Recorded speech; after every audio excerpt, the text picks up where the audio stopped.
in their travel plans across Europe. The Spanish Football Federation calls on its president, Luis Rubiales, to resign as prosecutors say kissing player Jenny Hermoso may constitute sexual harassment. Just a gimmick, the Home Secretary refuses to rule out electronically tagging migrants as the government is criticised over its latest plans to stop small boats crossing the Channel. The couple who died after being trapped in their car on a flooded road in Liverpool are named as Elaine and Philip Marco.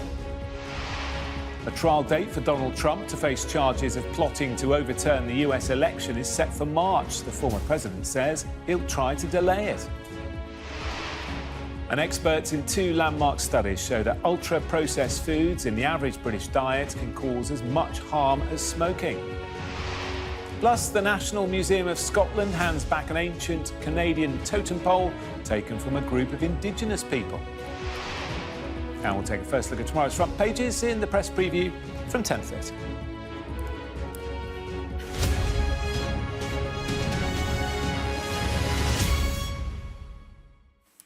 A very good evening. Air traffic control bosses have apologised and launched an investigation after one of the busiest travel days of the year ended in worldwide disruption. UK airspace was hit by a network-wide failure of the air traffic control system, with flights severely delayed or cancelled. National Air Traffic Services says the problem has now been fixed, but the disruption could last for days. British Airways apologised for what it called huge inconvenience, as Tom Cheshire reports. On the tarmac in Tenerife Airport, who knows for how long? The little Chinese whispers, rumblings start going across, like we're queuing ready to... I don't catch it again. Company have just got in touch. The message that we've got is that the situation in UK airspace is still ongoing. Moya, her husband and 4 children were told it would be at least 8 hours on the ground before they took off for Gatwick, if they could take off at all. It's frustrating. I think everybody would rather have not been put on the plane. It was clear that with the other 4 planes parked up and people waiting on them, it was clear that we weren't going to be going anywhere. Thousands of passengers in the UK and beyond faced delays after UK air traffic control systems suffered a technical fault. As a result, National Air Traffic Services, or NAT, applied air traffic flow restrictions, severely limiting the frequency of flights. 3 hours after the problem was first announced, NAT said, "We have identified and remedied the technical issue affecting our flight planning system this morning. We are now working closely with airlines and airports to manage the flights affected as efficiently as possible. Our engineers will be carefully monitoring the system's performance as we return to normal operations." Normal was a while away. The air traffic flow restrictions meant delays had already piled up, and British airports were the most disrupted in Europe, according to Flight Radar 24. 35% of all flights were cancelled at Heathrow, 17% at Gatwick, and 28% at Manchester. The average delay was 59 minutes at Heathrow, 66 minutes at Gatwick, and 47 minutes at Manchester. They tried to use a backup system that did not work, so it suggests a thorough issue that they were not expecting. On a bank holiday, of course, there are more senior people potentially on holiday who would have knowledge of that system, who were not able to fix it quickly.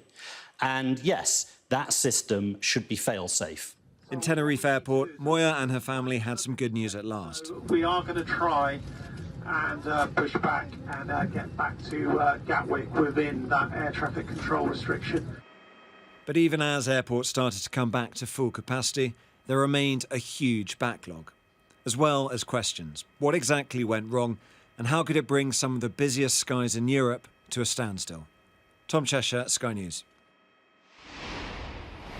Let's join Sky's Alice Porter at Heathrow. Alice, what's the situation looking like tonight for people stuck and those hoping to travel tomorrow? Well, Jonathan, the disruption continues overnight. I mean, here at Heathrow, this is the UK's busiest airport. And as we were just hearing there, 35% of flights were cancelled. And sadly, that is going to have a knock-on impact over the next few days, not only for passengers here in the UK, but further afield as well, because, of course, flights were unable to land here. Many had to land in other countries as well. And, of course, the pilots have to have a certain amount of rest in between flights. That's that's something that's really tightly regulated by the airlines, and that will have to continue. So you're going to have a situation where flights are going to be sitting on tarmacs with pilots who will be resting, unable to take them. And of course, in the midst of all that, passengers frustrated and angry over the bank holiday, hoping to get home. Now, many of those passengers will be venting their frustration at the airlines. But crucially, this isn't the airline's fault. And today we had a statement from Jet2 who said this was completely out of their hands.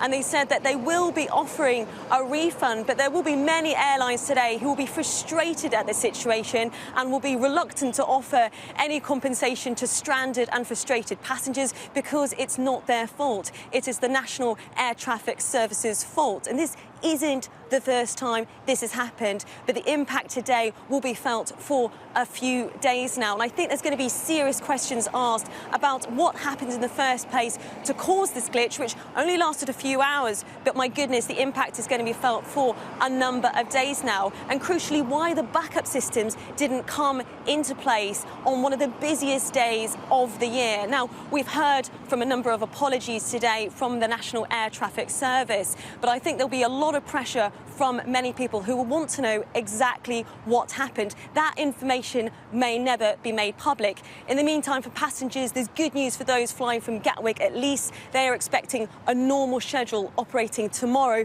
But unfortunately, I think that will not necessarily be the case at many airports across the UK over the next few days. Yeah, very frustrating for so many. Alice at Heathrow, thank you. The Spanish Football Federation has called on its president, Luis Rubiales, to resign following an emergency meeting. 3 different legal and official investigations have now been launched after he kissed a female player at the World Cup final. Rubiales has already been suspended by FIFA. Sky's Becky Cottrell joins us now from Madrid. Becky, it's been a day of developments, hasn't it? Talk us through the latest. Well, it certainly felt inevitable that the FA were going to say something. The pressure has really been mounting around this. It's taken them a good deal of time, though. They met around 4 p.m. and it's now 11 p.m. here. But let me just tell you some of what they said in that statement. After the latest events and the unacceptable behaviours that have seriously damaged the image of Spanish football, the president's request that Mr. Luis Rubiales immediately present his resignation.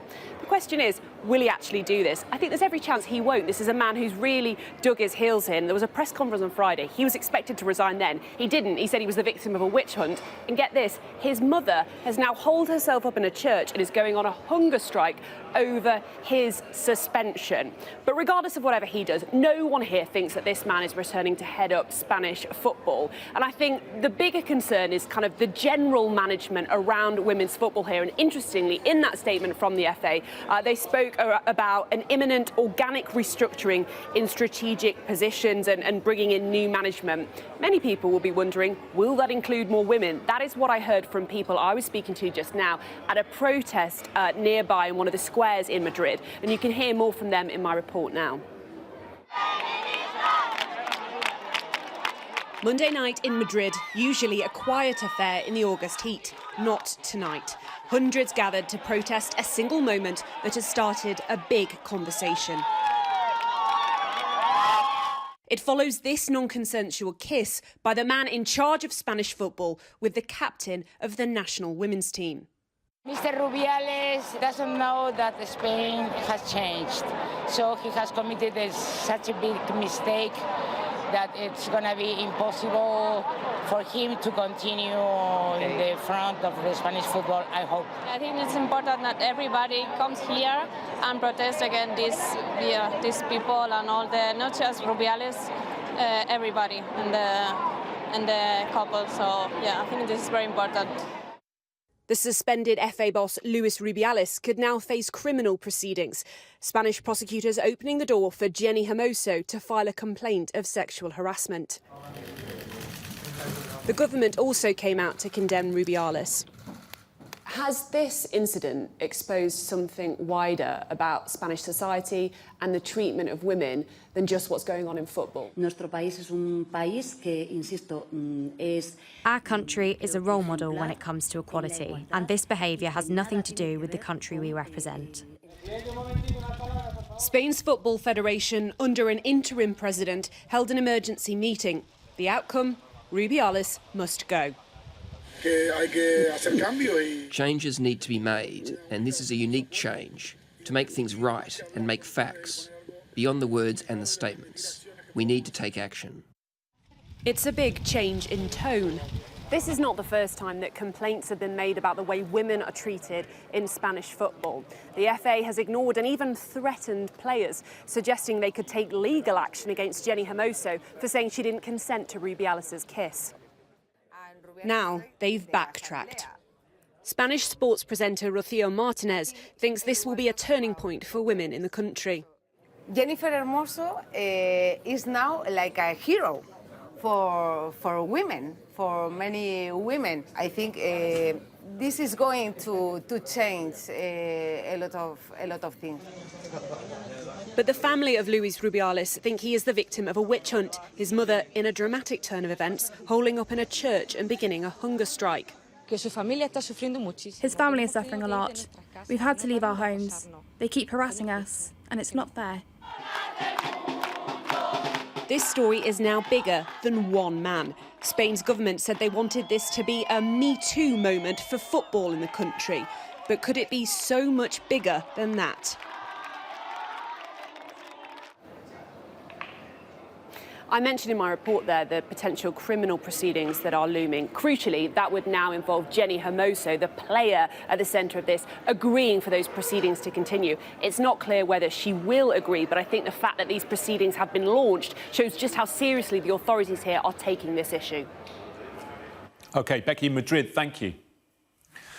Back here, migrants arriving in the UK illegally could be forced to wear electronic tags after the government refused to rule out the plans in its bid to reduce the number of small boats crossing the Channel.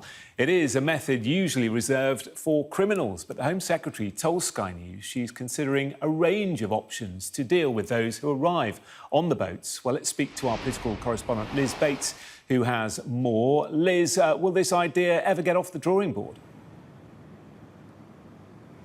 Well, it's certainly hit the headlines, but beyond that, not much else at the moment. And that's because this is not a formal policy announcement. This is an idea that emerged overnight in the newspapers. And because of that, even though we've asked the Home Office for more detail on this policy, they aren't willing at this stage to provide it. So we have no sense of scale. How many people would this affect? How much it would cost? It could, of course, be vastly expensive, given the type of equipment and monitoring that would be needed. And, of course, no sense of timescale either. So you could be forgiven for thinking, because of the coverage, that this was coming quite soon. Well, we have no sense that this is imminent or if it will even happen at all. So why did the Home Secretary this morning leave the door open and maybe encourage the idea that this policy is coming down the line? Well, there are a few possible reasons for that.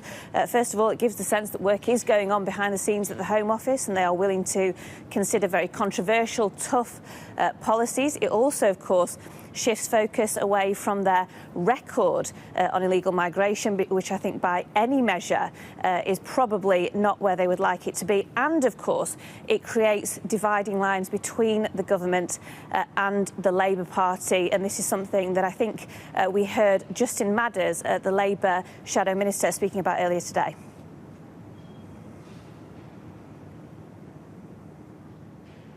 In Downing Street, thank you. A trial date has been set for Donald Trump's federal case in Washington, one of the 4 criminal cases he faces. The former president has been charged with trying to overturn the results of the 2020 election. Mr. Trump has said he will appeal against the date of the trial. Our US correspondent Mark Stone is in Washington. So, Mark, the trial set for next March. Yeah, March the 4th, 2024, a day before Super Tuesday, that day in the American electoral calendar when so many states across the country go to choose their candidates for Republican and Democratic Party nominees. So a huge, huge day, and Mr. Trump will find himself embroiled in yet another court case, this one here in Washington, D.C. I think if we wanted a taste of how bad-tempered things are going to get over the the course of the next year or so in the 4 different trials that will take place, 4 different indictments across the country. Well, we got it here in court today. Bad-tempered, irritable exchanges between both sides and with the judge over the course of the day as they argued about when this court case when this trial should begin. Mr. Trump's legal team had argued that it should happen in 2026. They argued that the mountain of paperwork they needed to go through in what's known as the discovery period, some 12 million pages of evidence, would take a long time to go through. And they even pointed out that because of all the other court cases, he wouldn't have time to be able to have this court case over the coming year. The judge didn't buy that, nor did she buy the idea that the case, as the prosecution would have it, should be in January. She went instead for this date in March. And in the last hour or so, Trump's team has released a statement where they say that this date deprives Donald Trump of his constitutional right to a fair trial, a seminal bedrock of America, and continues to expose the corruption of the witch hunts being thrown against Donald Trump. The prosecution has claimed all along that it is in the public interest that this case be seen and heard across America as soon as possible. Thanks, Mark. A couple who died after getting trapped in their car on a flooded road in Liverpool have been named as Elaine and Philip Marco. They were due to celebrate their 54th wedding anniversary next week. Sky's Greg Milam reports. All that remains now is the mud and the puddles, the tyre tracks under the railway bridge where 2 people lost their lives. On Saturday night, it was a very different scene. Heavy rain and rising floodwaters. You can see drivers on the other side turning around rather than driving through. But police say this Mercedes did try to pass under the bridge, becoming stranded in the water. The efforts to save its occupants were in vain. Police have named the victims as Elaine and Philip Marco. In a statement, their families said they were devastated and heartbroken. The couple was due to celebrate their 54th wedding anniversary next week. Flooding here, locals say, is not unusual, but nothing on this scale. It's known as the big puddle, but this obviously was beyond that. And what's happened over the years is people have driven into it, thought they're going to get through, got stuck in the water, climbed out and waded to safety. Clearly on this occasion there's all sorts of rumours about the depth of the water being 10 foot, 15 foot. It's gone from being a moderate inconvenience that happens occasionally to being that it's cost a couple of people their lives. The investigation into what happened here is continuing, but at the very least, the community say drivers should be alerted to the risk. I want the council to put warning signs up saying heavy rain, avoid the road, and then people will know with a flashing light. We're living in a year where people know exactly where you are, but we can't tell people that the road is dangerous. It's unbelievable. In the time we've been here today, these signs have gone up. Everyone you talk to here says the weather on Saturday night was extreme. It's something we hear more and more. And when you get extreme weather, you also get extreme outcomes. What we've seen here is a terrible consequence, in my view, of climate change. And that's the problem for the council, because we've had all the drains rodded and cleaned out. The drains are performing as well as they can, but they were put in the 1920s and they weren't designed for extreme weather such as that we're getting now on such a frequent basis. Police have asked those who stopped to help on Saturday night to contact them, to help piece together what happened here at such a terrible cost. Greg Milam, Sky News, Liverpool. The Home Secretary has said she wants police to take every crime seriously and follow up on every reasonable line of inquiry. But the latest research shows last year 94% of crimes reported to the police went unsolved. Our Home Editor, Jason Farrell, reports. In Stockton Green in Birmingham, what's classed as minor crimes blight the community. Criminal damage, minor thefts, parts stolen from cars or windows smashed in. When Teresa Palmer's husband's car was attacked, she reported it to the police. The experience we had with the car being attacked for no apparent reason was never followed up. OK, we had a squad of police officers came, we had to chase the crime number. Nothing ever came of it, nothing whatsoever. So you just think these people are free to roam and do as they please. So I'd like to say, Home Secretary, where are your resources to provide this service? The Home Secretary today said the police do have the resources and people should expect them to investigate even minor crimes. I've been working on a huge programme of police reform to ensure that the police get back to basics, common sense policing as I call it. It means removing unnecessary burdens from police time like mental health call-outs or Home Office counting rules and needless bureaucracy. It means a record number of police officers, and now it also means taking every crime seriously, ensuring that no crime is treated as minor, and making sure that they follow up on every reasonable line of inquiry. There was a 20,000 decrease in the number of police officers in the 8 years after 2010. The government has recently met its target of replacing these officers, but there's less experience in the force and a fall in the number of community officers. The figures don't look good. 78% of burglaries are unsolved. With bike thefts, it's 90%. And overall, 94% of last year's reported crimes remain unsolved. Police say that when crimes are committed in communities like this one in Birmingham, they will gather evidence, whether that be CCTV or dash cams from vehicles or doorbell cameras that people now have. But crime is evolving, and some argue that street crime shouldn't be the priority. Fraud is now the biggest crime in this country by a country mile. Crime has become more complex, especially online. They can't do everything for everybody all the time. People want to hear that policing can be more effective, but they also want to know how that's going to happen. Jason Farrell, Sky News, Birmingham. Now, for some other stories making the news today, White House officials say they are confident that Wagner mercenary chief Yevgeny Prigozhin did die in a plane crash in Russia last week. The mercenary leader's plane crashed 2 months after he led a mutiny against President Putin.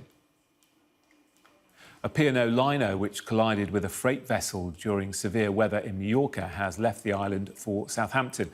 A small number of people sustained minor injuries after MV Britannia reportedly came free from its moorings and bumped into the other vessel. P&O Cruises says one of the Britannia's lifeboats sustained structural issues. The liner, with a reduced number of people on board, is expected to reach Southampton on Friday. Reports in the French media say Sir Elton John went to hospital in Monaco last night following an accident at his home in Nice. The reports say he had a brain scan which revealed that he was only lightly injured. More than half of everything we eat in the UK is what scientists call ultra-processed food, which new research shows could cause as much harm as smoking. 2 major studies found an increased risk of high blood pressure, heart attacks and strokes in people who eat the most ultra-processed foods, such as sliced bread, biscuits and ready meals. Milena Veselonovic reports. We know they're bad for us. And now we know just how bad ultra-processed foods can be for our health. After 2 studies found they can cause harm similar to smoking and significantly raise the risk of heart disease and stroke. But their appeal, packed with sugar, fat and additives, can be hard to counter. Companies have basically designed and engineered these foods to be very, very addictive, hyper palatable to people. Being told that you're actually eating industrially produced edible substances can be quite confronting, but to start understanding that they are essentially that. They are essentially industrially produced edible substances. The evidence against ultra-processed foods, or UPFs, is mounting. Scientists in Australia found that those who ate the most UPF were 39% more likely to develop high blood pressure. And in China, researchers say they were nearly 25% more likely to suffer from a heart attack, stroke or angina. But this kind of food makes up more than half of the British diet. And it's not just the obvious junk food that's the problem. Here we have some food that you might think is healthy. There's breakfast cereal with added vitamins, there's low-fat yogurt, protein bars. But when you look at the ingredient list for all of them, they all contain additives, things that you would not find in a home kitchen. And that, experts say, is a key giveaway that they are ultra-processed. And with such an abundance of it, there is a worry this could cause a wave of ill health. We really are looking now at the next public health disaster. The diseases that are linked with poor diet, things like cardiovascular disease, diabetes, cancers, all are extremely expensive conditions to treat. They take a long time to develop, and they are really crippling our health services. For that reason, experts urge a change in diets. But with UPF's prevalence and affordability, that might be easier said than done. Milena Veselinovic, Sky News. A ceremony has been held to begin the handover of a 37-foot memorial totem pole for its return to Canada in what's said to be the first transfer of its kind from a UK institution. The Indigenous Nisga'a government and the National Museum of Scotland agreed the pole would be returned to British Columbia after almost a century. Fraser Maud reports. Standing 11 metres tall and weighing a tonne, this memorial pole has been an imposing artefact at the National Museum of Scotland. But not anymore. Family members and supporters from the Nisga'a government have taken part in a spiritual ceremony at the museum to begin the process of returning it to Nass Valley in Western Canada. It's thought to be the first transfer of its kind by any UK institution. How the pole came to be over 4,000 miles from its home in the first place is a source of contention. It was sold to the museum by Canadian anthropologist Marius Barbu when members of the Nisga'a Nation were away. The then Canadian government passed an act called the India Act, which essentially made it illegal to be Indigenous. Barbu brought together a group of poles. Now, we understand that this particular pole, the Nisga'a people that lived there were hunting and gathering at the time, and he took the pole and essentially offered many totem poles to museums around the UK and Europe. Moving the pole out of the museum will not be easy. Entire galleries will have to be cleared out. Scaffolding and a cradle will be constructed. Then the pole will be manoeuvred out of a window. Roads will then be closed while it's moved to an airbase. The totem pole will then be flown across the Atlantic by the Canadian Air Force. A challenging journey, but one of vital importance to the Nisga'a people. It's hugely significant to us in terms of our history. In some ways, it's like a gravestone, but there's also, a deeper complexity to it, and that's really related to our worldview. For the Nisga'a people, at least there is now certainty that after almost 100 years, their memorial pole will finally be coming home. Fraser Maud, Sky News.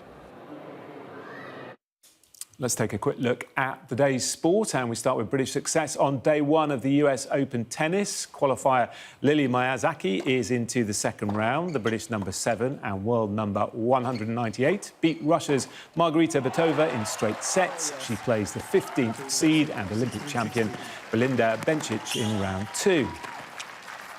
The defending women's champion is looking in impressive form. Iga Swiatek dropped just one game in a straight sets win over Sweden's Rebecca Peterson.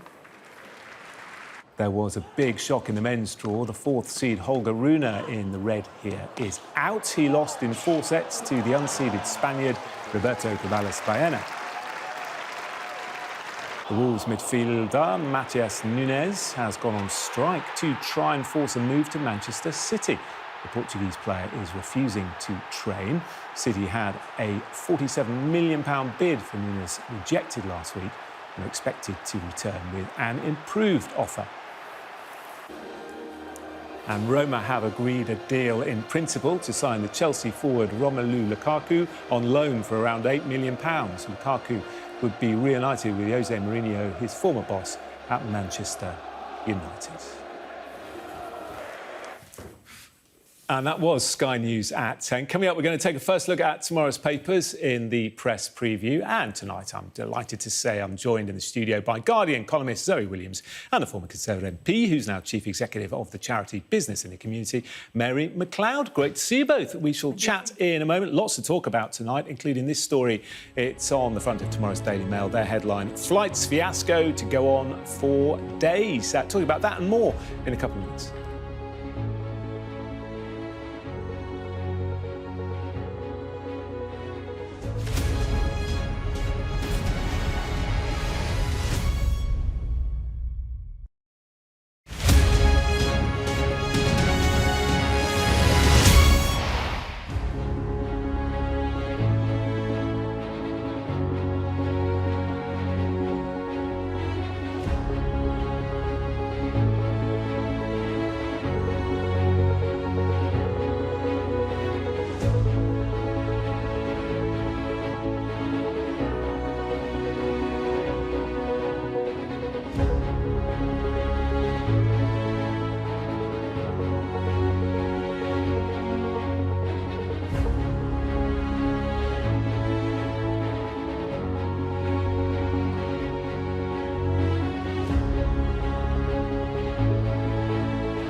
5 of us have made it out of the car.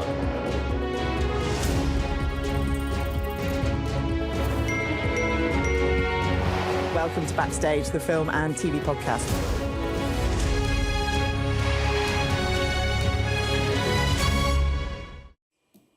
Hello again, welcome back. You're watching Sky News. I've got the press preview for you, having a look at Tuesday's front pages in a moment. But first, our top stories. Air traffic control officials have apologised after hundreds of flights are cancelled due to a technical glitch. The Spanish Football Federation has called on its president, Luis Rubiales, to resign after prosecutors said kissing player Jenny Hermoso may constitute sexual harassment. And a trial date for Donald Trump to face charges of plotting to overturn the US election has been set for March.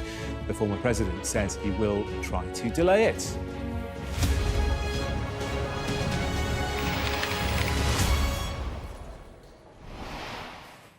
Hello, you're watching the press preview. It is our first look at tomorrow's front pages. And tonight we will check out the headlines with the Guardian columnist Zoe Williams and also a former Conservative MP who's now Chief Executive of the charity Business in the Community, Mary McLeod. So chatting to them in a moment, but first of all, let's take a look at those front pages for you. We're going to begin with the Metro.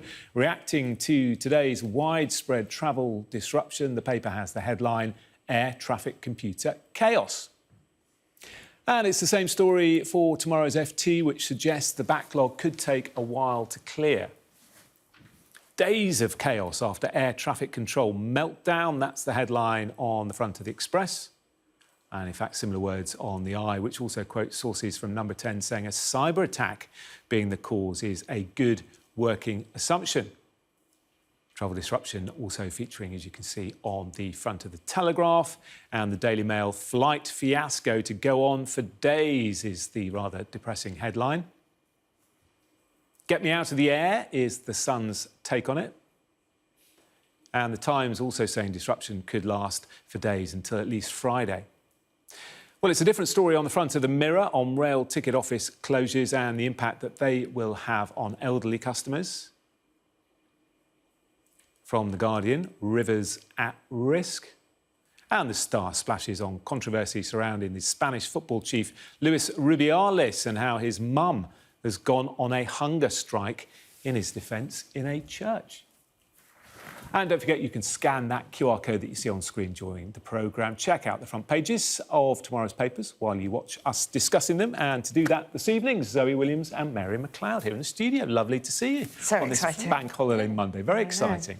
So let's start then, shall we, with the travel chaos, a story which broke this morning and has left so many people stranded. It has now been fixed, but of course there's a massive backlog as aircraft are in the wrong places. It's so interesting, just from a news perspective, that there's very little for them. That, you know, no newspaper can shed any light on what happened. Nobody knows yet.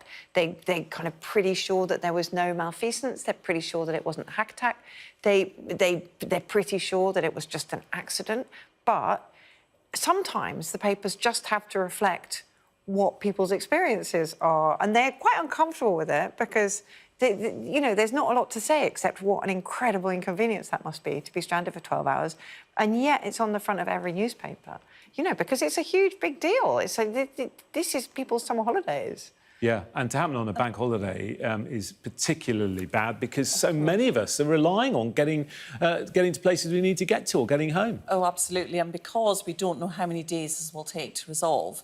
So if it's just a slight delay in a flight, most people can handle that. But if flights are cancelled, trying to find another flight, and it could be days, we just don't know. So it's the personal impact and inconvenience, and it's UK PLC, it's everything that in terms of the economy as well. And this just doesn't look good for Britain, that we have this. And it's a lot of airports affected, a lot of flights. So, you know, they do need to really understand and get under the skin of how it happened, why it happened. They say they don't think it's a cyber attack, but then there are technical glitches, and I used to build systems, so these things sometimes happen, but it's like really understanding. But this needs to be foolproof, doesn't it? I mean, there are some things that you can accept. That you know, can accept issues going wrong, but when it comes to planes in the sky, Yeah, But and it's about safety, so it's massively important. But do you think it does look bad for the UK? Do you think it looks like, you know, part of a package of the whole United Kingdom being kind of a little bit swamped and chaotic? Or do you think it's just something that could happen to any country? It could, and it's happened to other countries. It happened to France some time ago. I mean, so it does happen, and people sort of understand sometimes technology goes wrong, but at the same time, it's the overall, I think, look of it, that it's just yet another thing over on top of lots of other things that aren't going right at the moment. But arguably, they could solve it quite quickly if they just, you know, really understand where the problem was, but also find out where is the infrastructure investment, what is the backup plan. They would always do stress testing, do risk analysis. They should have all those processes in place. So what happened here and why did all those flights have to be cancelled? And it includes, because it's the UK and 14 airports, but it's also that oceanic bit, so the west, the northeast of the Atlantic in essence. So a lot of planes are flying into that airspace. Yeah, of course, the knock-on effect is global, isn't it? Of this, we shall find out more, I'm sure, in coming days. Let's move on to the FT, Zoe. The latest twist in the Donald Trump saga. A trial date has been set, and it's quite a significant day. Well, quite. I mean, Trump would have been hoping, and this is sort of magical thinking on his part, but he would have been hoping that he could have kicked the trial dates to after the Super Tuesday, when the Republicans choose their candidate. Indeed, he was hoping to kick the trial dates until after the election, so that he could win the election, according to him, and then pardon himself of any federal charge. Now, you know, technically there's no problem with him doing that. There's no kind of constitutional problem with him doing that, even though it's obviously completely unprecedented in American history. But there's a massive problem with him doing it if the trial is before the election even happens, if the trial is before the Republican candidacy is even chosen, because he faces the really unlovely prospect of actually being found guilty before he has a chance to secure the nomination, in which case whoever does get chosen probably won't pardon him. So this is extremely dicey for him. And if he had, you know, some kind of sense of reason, he would be worried. Whether or not he is, history doesn't relate. Yeah, set for 4th of March, the eve of Super Tuesday. Yeah, and of course he'll always make out that he's not worried at all, and that this is all a conspiracy and a witch hunt against him. And the incredible thing is that the poll numbers rise for him with every issue like this that comes up. It just, and so it is quite terrifying, actually, because he's building this whole martyr narrative where he's, you know, being burnt at the stake of the kind of liberal orthodoxy, and everything's a lie, and he's the only person telling the truth, and the election was rigged, and et cetera, et cetera. And so almost the worse things go for him, the more his narrative of persecution is reinforced. And you do see his numbers go up. But the truth is, the judges can't behave other than they adjudicate. But do you not think the district attorneys are also... we were talking about this a couple of days ago. The DAs are politicising the law as well, aren't they, by pushing this? Are they, though? I mean, you have to... At some stage, if the rule of law means anything at all, you have to prosecute it to the limits of its capability. And there are certain things he does have to answer to. You can't say, well, it's going to look bad if we prosecute him, therefore it doesn't matter whether he incited the storming of the Capitol. It's just not going to fly. But he'll probably get the nomination, and so... No, do you think so? I mean, if he's actually... I think he probably will, but... Because there's a lot of Republicans who know which side their bread is buttered, and they're not going to want to fight an election with a guy in prison. Yeah. No one's standing out of the pack so far, though, are they? No, I mean... That's the other issue. Let's move on to politics back at home. And the Daily Express, 2 pages inside about how the Home Secretary plans to tackle the small boats. What's the latest plan, Zoe? Well, this is actually the most straightforward and upfront Braverman has been, certainly today. She gave some very squirrely interviews earlier in the day in which, you know, she was asked directly if the European Court of Human Rights objects to the small boats policy, whether that's Rwanda, whether that's the, Bibi Stockholm, whatever that is, if you meet resistance from Europe, what is your response going to be? And she was giving this weird answer, which was, everybody knows where I stand vis-à-vis the European Court of Human Rights. Now, essentially, she's ahead of being fired by Rishi Sunak, trying to prepare the ground as the person who wants to take us out of the ECHR, right? I mean, that's how she's trying to frame herself. And she can't say it out loud because it's not government policy. But she does want to say it out loud because she wants to mark herself out as the person who thinks that.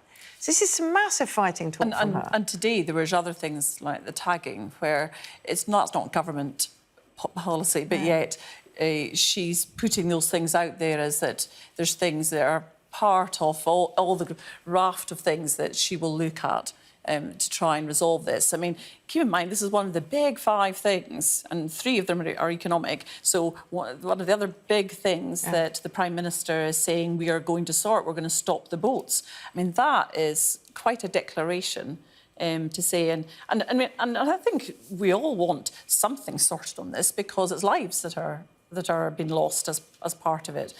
So whichever side you look at it, something has to be done. But and so I think what she'll want to be seen is that she's taking action, or that she's showing that she's trying to do something.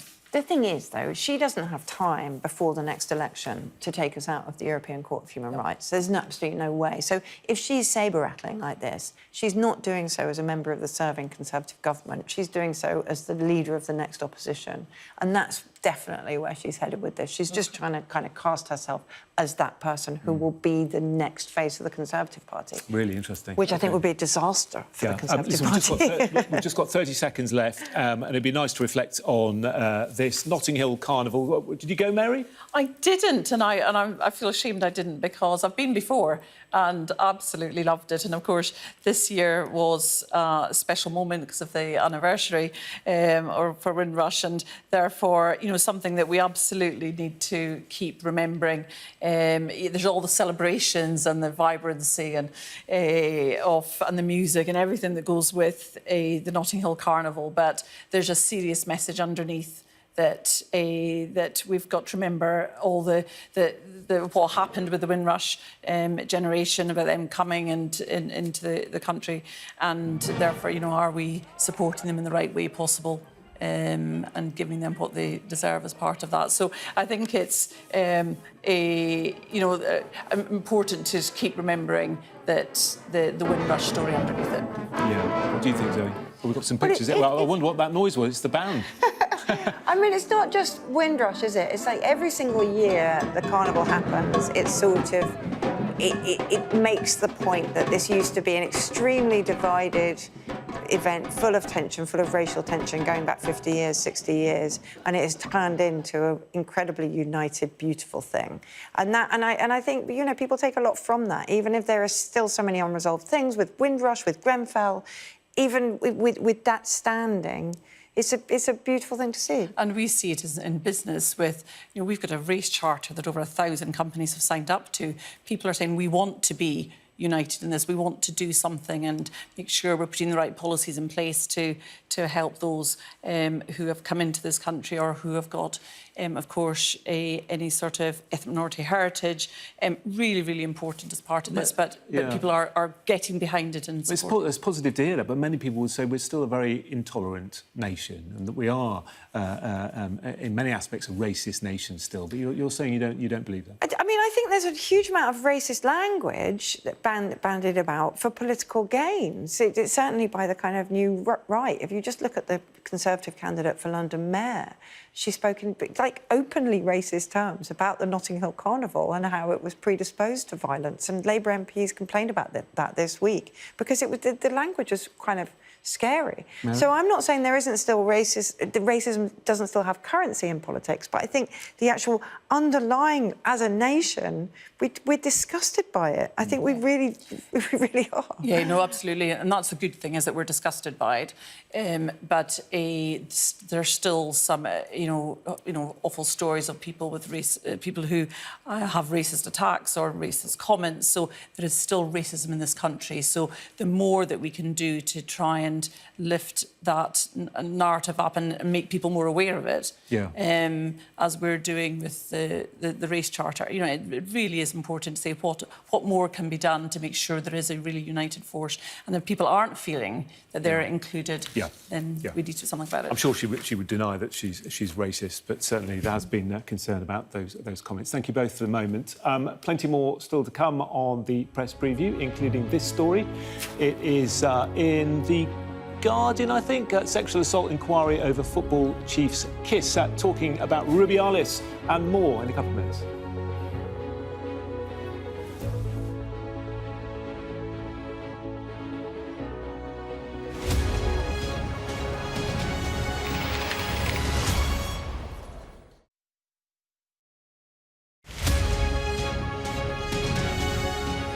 As you'll be aware, dementia is a progressive neurological condition, and there are lots of symptoms and side effects that come with that. So many people will experience anxiety and agitation.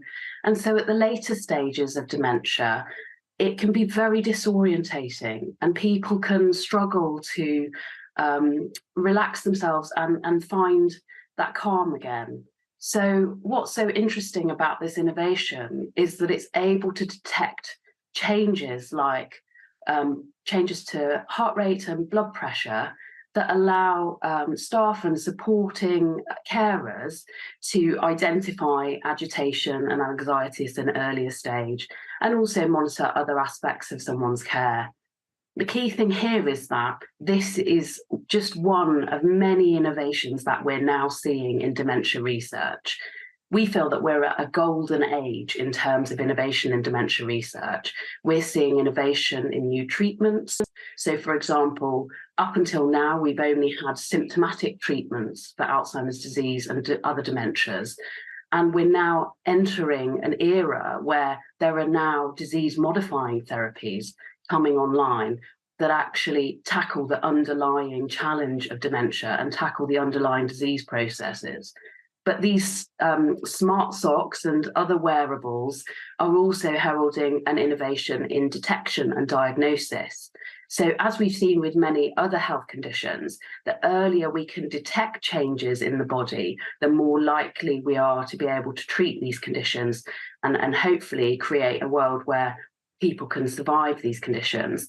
And I think what's so interesting is the work around these sorts of wearables, where they're passive, non-invasive tools that can really help us to detect changes in our bodies at a much earlier stage.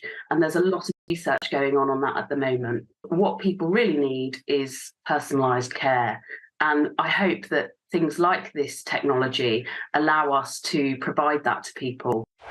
I'm Katie Spencer and I'm Sky News' arts and entertainment correspondent. Maverick here on the red carpet. I'm so excited, Tom Cruise. Katie Spencer, Sky News in London.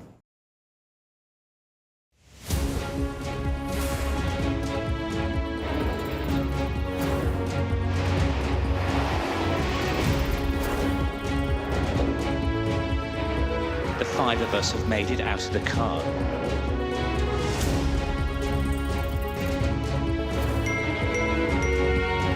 Welcome to Backstage, the film and TV podcast.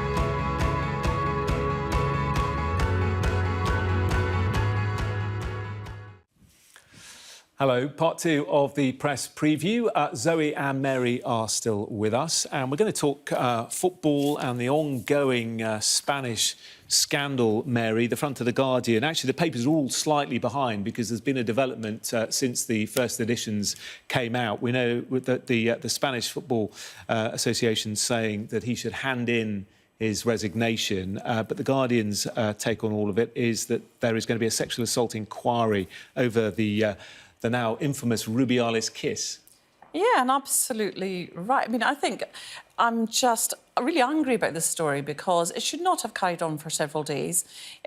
We all know what we saw on television. It was first of all, it was the crotch-grabbing antics that, you know, in front of the Queen, in front of young children, in front of the whole world.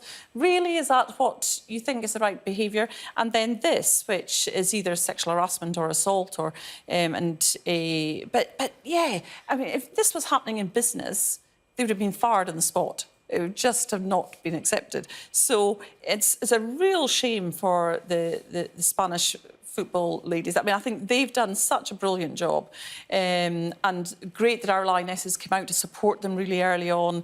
But good on the Spanish female footballers, because they've in essence gone, we're not playing until he gets fired. So it's about time, and the problem is it makes Spain look bad as part of it. They're not dealing with it quickly. But I'm hoping that this now shows that there might be some movement in it, because it's just unacceptable. But he still behaviour. seems to be standing firm, doesn't he? Well, he must have made the calculation that he could get her to say that it was consensual if he just stood his ground enough. And certainly, you know, when he made that first statement, when he said, I will not resign, like 8 times on, when was it, Friday? He did not sound like a man who thought this was going to happen. He definitely thought that he was going to be able to railroad the whole discourse, not just Jenny, but everybody. And it just didn't pan out that way. But it's interesting, because I was talking to my son, who's a teenager, about it. And, you know, obviously any chance to side with a football guy over anybody else on earth, he will take. But he said, you know, if he was a good guy who made a mistake, this wouldn't have happened. It feels like there's been a build-up. Exactly. Over even though, and I think what we're going to see over the coming days, which he's going to have to resign, right, because the FA has told him to, so there's not really any kind of wiggle room. Yeah. Over the coming days, I think we're going to find out why he was such an unpopular character to begin with. It's so interesting that the Football Federation supported him and were accusing her of being a liar 2 days ago, and now they've obviously changed their mind and are saying that he's got to go. Just very quickly, front page of the Star, his mum is backing him. What's she doing? She's gone on a hunger strike in a church, which just goes from the sublime to the ridiculous, doesn't it? I mean, I just think, I guess that she's a mother and wants to support her son, but it makes her not look particularly good if that's the sort of behaviour that he has. So, yeah, it's backing. Some mamas do have them. That's the headline. Also, we've got to leave it there. We're out of time. I'm so sorry. We'll talk more in half an hour. We're going to take a quick look at the weather. Warm memories wherever you go. The weather, sponsored by Qatar Airways. So the next few days will be drier than recently, but there will still be showers around, especially in the northwest. Scotland, Ireland and Northern Ireland will have a mostly dry and sunny start tomorrow, although there'll be showers near exposed coasts, while southern Britain will be quite cloudy with outbreaks of rain over northern England. England and Wales will see showery rain spreading from the northwest during the morning, but the southeast should stay dry. Elsewhere, Scotland, Northern Ireland and the north of Ireland will have sunshine and showers, some heavy, while central and southern parts of Ireland will look fine. Temperatures rather like today's. The weather, sponsored by Qatar Airways.